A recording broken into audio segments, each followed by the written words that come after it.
Cheating exposed! What happens when you confront a friend?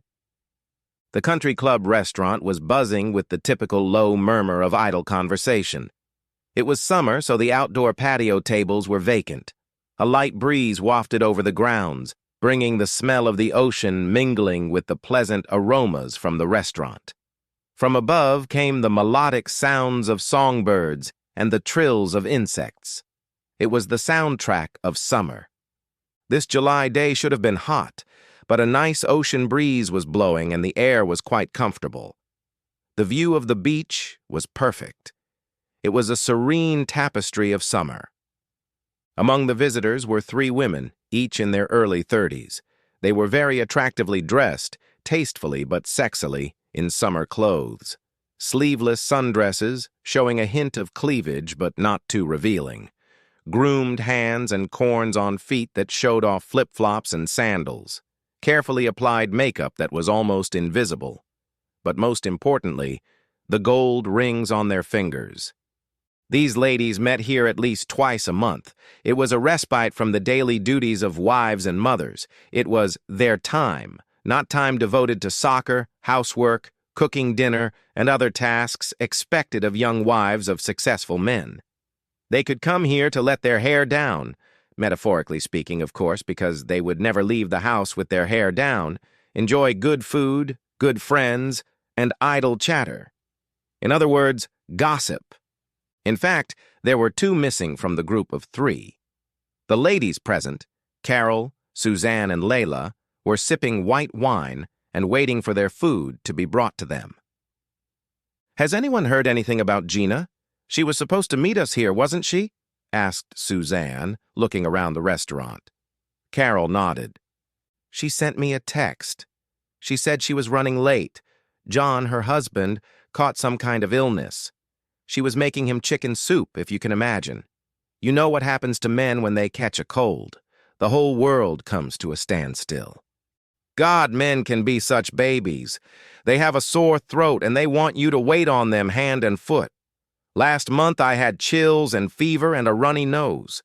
But I still managed to drive Tracy to cheerleading practice, Kenny to karate class, clean the house, and make dinner. When I was finally able to get into bed, Mark had the nerve to wake me up and ask me to have some fun.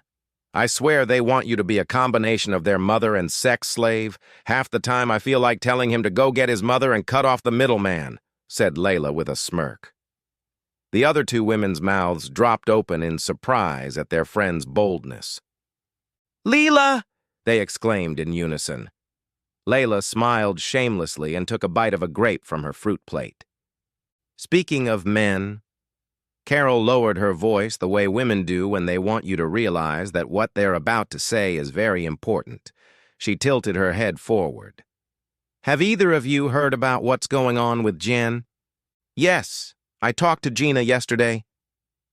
Layla's eyes widened and she too lowered her voice to a whisper, demonstrating that what she had to say was just as important, if not more so. "Gina said something about Jen and Dave getting a divorce, but didn't go into details. I asked. Believe me, I did ask, but I got the feeling she wished she hadn't brought it up." Suzanne's voice practically squealed. "Oh my God, is that why Jen is so sad? I ran into her the other day when she was driving the kids to school. She looked like she hadn't slept in ages. She was a total mess." "Oh my God, Suzanne, stop it," exclaimed Layla, clapping Suzanne lightly on the shoulder. Susanna looked at her with widened eyes and spoke again. "No, it's true. Her hair was twisted into some sort of tattered bun, and she was dressed in sweatpants and a t-shirt. The poor thing wasn't even wearing a bra." "That's awful," said Carol, her tone somewhere between amazement and amusement. All 3 women sympathized with their friend, but were elated at the same time. And yes, how could they not be elated? It was news, big news, huge news. All 5 of them had known each other for years. They lived in the same neighborhood. Their children played together. Over the years, they swapped recipes, talked about their husbands, and shared secrets. They felt like they knew everything about each other. To learn such important information that was previously unknown was a guarantee that it would pique their interest. Carol: "So tell us everything, Layla. Did Gina say anything else about Jen? She must have said something." Layla: "Well, after Gina mentioned it, she got quiet. I asked what it was about, and she just said that Jen and Dave were having some kind of problem. I asked what exactly, and she just said it was bad and they would probably get divorced. That's all she said. Then she said, 'I gotta go,' and hung up." "What? Oh my God. She must be devastated. How long were she and Dave married? 6 years? 7? They haven't even been married a decade yet. He's just leaving her with 2 kids? What an asshole. I never liked him." The conversation was interrupted as the main courses arrived. The waitress smiled pleasantly as she arranged the dishes in front of them. "It smells wonderful," said Carol, tucking her napkin into the neckline of her dress. With her fork, she moved the chicken in the sauce with which it was coated, cut off a small piece, and put it in her mouth. A smile appeared on her lips as she savored the flavor. Making sure the waitress was satisfied with the food, she filled their glasses. Making one last request, she smiled pleasantly and left the ladies to enjoy their food. "I know I shouldn't eat pasta, but the linguine here is my weakness. I always have to spend an extra 30 minutes at the gym after I leave," Layla said self-deprecatingly as she skewered the noodles on her fork. "Layla, are you kidding me? You barely have a waistline. I'm the one who has to eat salad. I'd burst like a balloon if I ate all those carbs," exclaimed Suzanne, looking at her salad with a mocking expression on her face. "Yeah, you're blowing up like a balloon and it's going straight to your chest. What are you, a D-cup? Steve only wishes I wore a bra like you," said Carol playfully. All 3 of them laughed. For the next few minutes, they interrupted their conversation while they ate. Carol was the first to break the silence. "Do you guys think Dave—" She looked around, then leaned forward and lowered her voice, once again demonstrating how important what she had to say was, "is cheating on Jen?" "I wouldn't be surprised, but why do you ask?" Carol: "Well, about a month ago, Dave asked me to watch the boys. He didn't explain why. I said I'd watch them, and when I looked out of the window, I saw him getting into a car with a woman. Some skinny red-haired girl. They drove off together." "You're kidding," Suzanne gasped, covering her mouth with her hand. Carol just nodded, taking another sip of wine. Layla blinked as a thought flashed through her mind. Something she had seen but ignored because it didn't seem important at the time.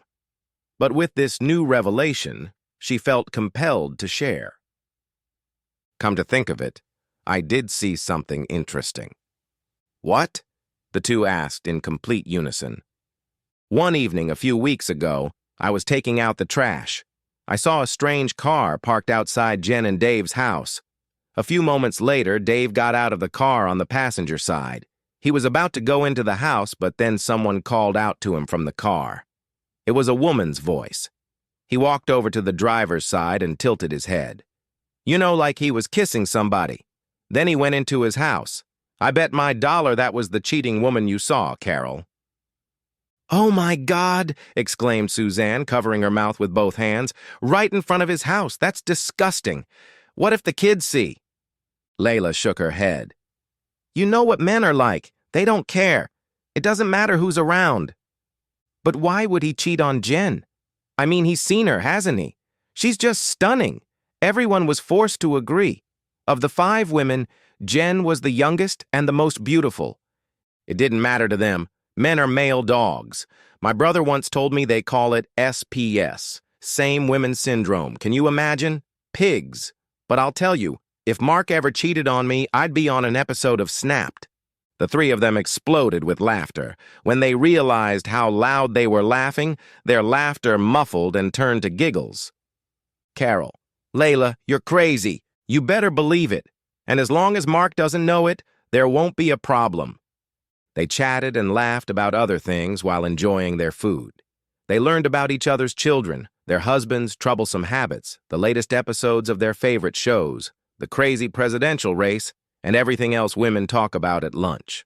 Eventually, the waitress returned to the table to check on them and ask if they wanted anything for dessert or coffee. After much coaxing, Carol and Suzanne each ordered a slice of cheesecake. Layla figured she had already eaten enough carbs with her linguine, so she just had an espresso. Suzanne: Layla, you need to live a little. I mean, you're jogging every day. One slice of cheesecake won't hurt you. Speaking of jogging, have you tried the new bike path they just made? It's supposed to go all the way to the beach. When Suzanne mentioned jogging, Layla's eyes lit up. Oh my God, you guys! I just remembered something else! The other two women perked up their ears. Layla bit her lower lip, as if trying to decide whether to spill what she knew. Last week, while jogging, I saw a black Nissan drive past me, and I thought I saw Dave sitting in the passenger seat. There was a woman in the driver's seat. I think she was a redhead. But you guys know what I'm like when I'm in a running state. I didn't think much of it. But now I know it was him with her. That asshole. A black Nissan? That's the car I saw. What were they doing when you saw them, Layla? I can't tell you, but I'll tell you this. It didn't look like they were strangers. It was like they knew each other, if you know what I mean. What? Layla. Yes. Like I said, I first saw them when I was running. They passed me as I was coming out of my driveway, and I had been running for about 30 minutes.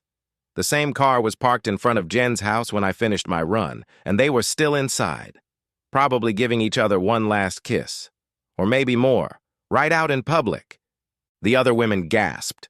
30 minutes in a car with a woman who wasn't your wife, running with her to God knows where, probably a motel. Kissing like drunk teenagers in front of the kids. Who does that? Right in front of your own house? That was too much. I hope Jen nails that cheating asshole to the wall. I wonder if she has a lawyer yet. Carol, does Steve's firm have divorce lawyers? I mean, real assholes? She needs one of those man-eating sharks. Carol, I was already planning on asking him about it tonight. He won't want to get involved, but I can get him to come to his senses. All I have to do is... With those words, she did an imitation of punishment. The other two girls broke into fits of laughter.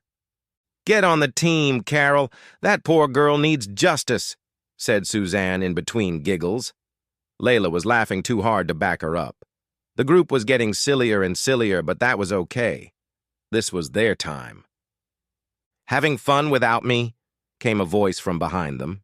Turning around, they saw Gina walking up to the table.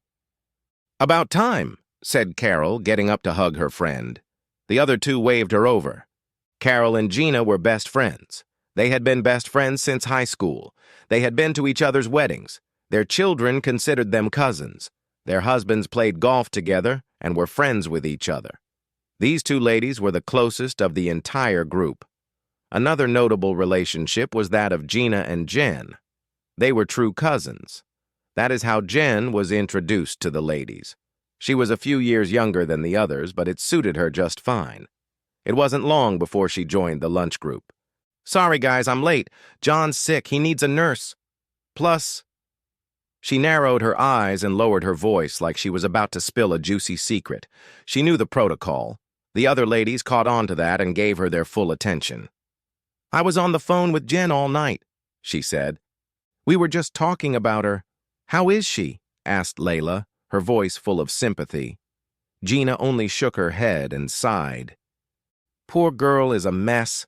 Her marriage has broken up. She doesn't know what she's going to do. Dave came home the other day and put the divorce papers in her lap. She's been hysterical ever since.